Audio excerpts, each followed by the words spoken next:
Hey, what's up YouTube? Just back with another video from my carnivorous plants journey. And today I wanted to show you guys my Cephalotus follicularis. This is a carnivorous plant that is native to only one place in the world, and that is Australia. Definitely one of my favorite plants, right up there next to Nepenthes. They hunt the same and they kind of look the same, but they are in absolutely of no relation whatsoever. Cephalotus follicularis is a plant all its own. Um, this right here is my first one. I'll show you this first guy. I got this one about 5 months ago. These two about 4 months ago. They were a lot bigger when I got them. When I originally got this one, you can see the yellow leaf right there. That was the original leaf that they took for a pooling, and then it has a little red pitcher over here, right there in the center. Right there is that little red pitcher. It's really small. I'm not sure if you can see it. And then over here on this side is another red pitcher in between the two green ones. So when I very first got this plant, it was just that little leaf over there and then the two pitchers. And since then, it's grown about 3 or 4 new pitchers and about 5 or 6 of the non-carnivorous leaves. And this one is, I mean, it's really small, as you can see, compared to my thumb. They're not very fast growers, but nonetheless, still a very exciting plant to watch. Absolutely one of my favorites. I think they just look super, super awesome. And that is my first Cephalotus that I got right there. Since then, I had bought 2 more. Oops, sorry, put this guy down in there. And these 2 I bought from a guy that I found on Instagram. And kudos to him. Just a disclaimer, when I very first bought these things, they looked way better than they do now. As you know, I've said in previous videos, I'm just starting this journey and I'm not too sure on 100% how to fully take care of these plants to the best of my ability to make sure that they are absolutely thriving. But you know, that's why I'm documenting this my carnivorous plants journey. These right here, it produces 2 kinds of leaves. These ones being the carnivorous set right here. These are the traps. This is where it consumes the bugs and it eats them. And then these down here are the non-carnivorous leaves. And these, I mean, when I got this, it was nothing but traps. And since then, it has just kind of exploded with new growth of the non-carnivorous leaves. I've had 1 or 2 traps come out, but for the most part, it's been these non-carnivorous leaves, and they're getting to the point of I'm almost feeling confident enough to try to take 1 or 2 of these to see if I can get a propagation going of them, because I would love to multiply them so that I have a lot of plants to work with to try different things to you know, see what works best for them and not be so afraid of killing one, because I'll have backups to be able to try to figure them out. This one almost looks like it was 2 plants. I know it was only 1 when I got it, but I mean, these things are just absolutely taking off down there. Not too thrilled on how you know, they got these burn spots, and like I said, that happened when it was in my care. These were absolutely just stunning when I got them, just beautiful green. I'm not too sure what the burns are being caused by.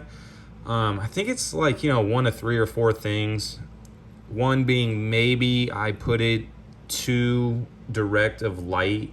They're in a windowsill, but they're behind, the windowsill has that black screen on it, and I thought maybe it'd be enough to dull it down, but these ones and my Nepenthes are both going through what I think would be light burn, or it could be possibly that I was overhead watering it, and I'm not sure if maybe it got some water on it and it burned it, or possibly if it was some sort of pest that was in it.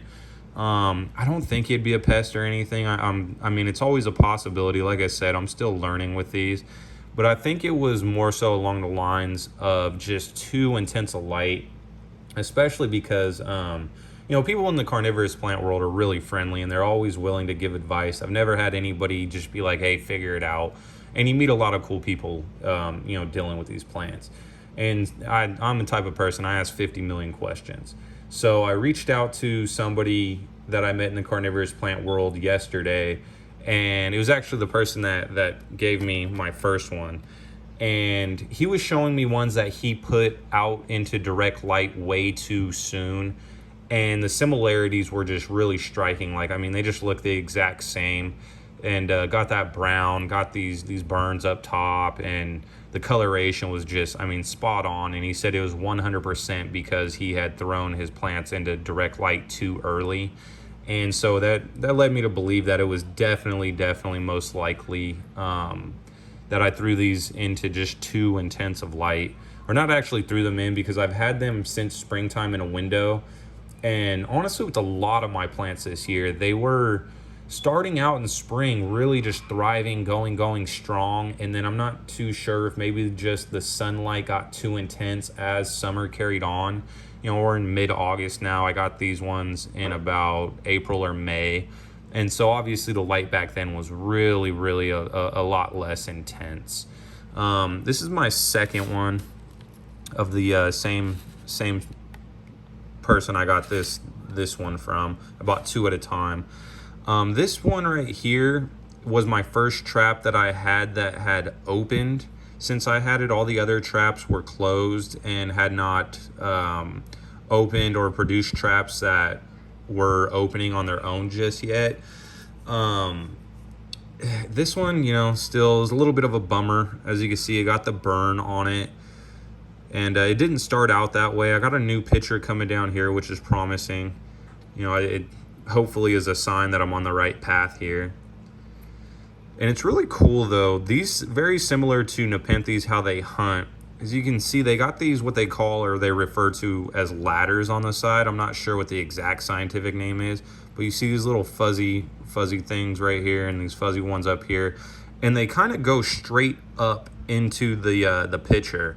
And so what bugs will do that are coming along this will kind of run across this, and it just corrals them up into like a straight line right into the pitcher. And I'm not sure if you can see, sorry, but I'll try to get it to focus in.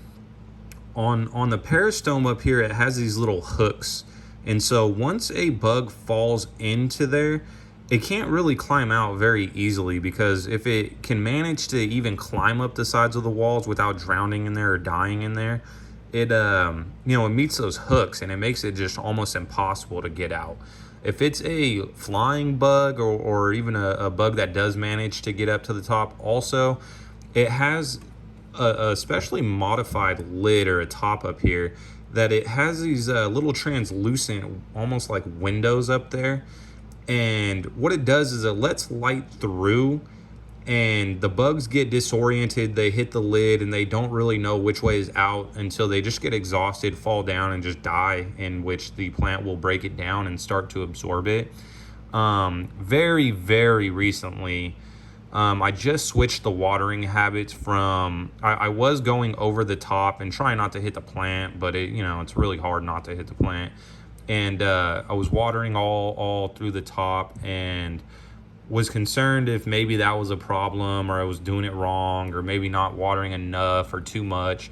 And so as of yesterday, which, you know, really early, I switched to just filling it up from the bottom. And I think I'm going to do that from now on, because something that I actually just noticed, which I never had before, is this pitcher actually filled up with water. I'm not sure if you can see in there, but it you know, it's probably the plant producing its own enzymes or whatnot. But something that just led me to believe maybe I wasn't giving the plant enough water, or my watering technique was wrong, was I had never seen these fill up with water.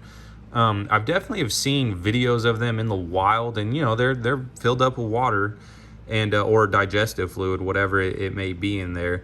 And this was the first time that I actually looked in there, and you know, because I'd always look just to see if it was catching anything, and it was the first time that it had a liquid in there. So, you know, like I said, I'm a beginner. It's probably better that the plant was able to produce some sort of liquid in there. That's probably a telltale sign I'm on the right path. But just wanted to get a video out to show you guys, you know, where the plants are in their earlier stages. That way I can do updates of them later and show you if what I'm doing is working or failing. So hopefully you can learn from either my triumphs or my mistakes. And yeah, that's my Cephalotus follicularis collection right there. Boom. Hope you guys enjoyed the video.